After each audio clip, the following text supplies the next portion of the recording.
அவர் சொல்றாரு 10,000 ரூபாய்க்கு களவாடி விட்டார்கள் வாக்குகளை, இந்த தேசம் எங்கே போய் கொண்டு இருக்கிறது என்றார். அவருடைய கருத்தில் உடன்படுகிறோம். மக்களுடைய வரிப்பணத்தை எடுத்து மக்களுக்கே கொடுக்கும் விதமாக 10,000 ரூபாய் தேர்தல் முடிவை களவாடி இருக்கிறார்கள் என்றுதான் இதற்கு பொருள். அப்ப ஜனநாயகம் வீழ்ந்து போகிறதா? இந்திய தேசிய மக்கள் இன்னைக்கு ஜவஹர்லால் பிறந்த நாள் அன்று சபதம் இருக்க போகிறார்களா? ஜனநாயகத்தை வீழ்த்த விட மாட்டோம், ஜனநாயகம் மீண்டும் மறுமலர்ச்சி அடையும், மீண்டும் உயிர் பெறும்.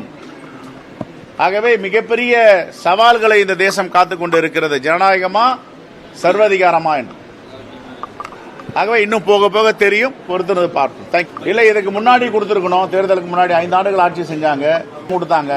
அதுவும் தேர்தல் நடைமுறை வந்த பிறகு கொடுத்துட்டு இருந்தாங்க. அதை எதிர்கட்சிகள்லாம் சொன்னாங்க தடுத்து நிறுத்தணும், கொடுக்க கூடாது. தேர்தல் ஆணையம் எதையும் காதலியே வாங்கல. அதற்கு பிறகு 2 லட்சம் ரூபாய் லோன் பெண்களுக்குன்னு ஒரு அறிவிப்பு செஞ்சாங்க. தேர்தல் ஆணையம் மௌனமாக இருக்கிறது.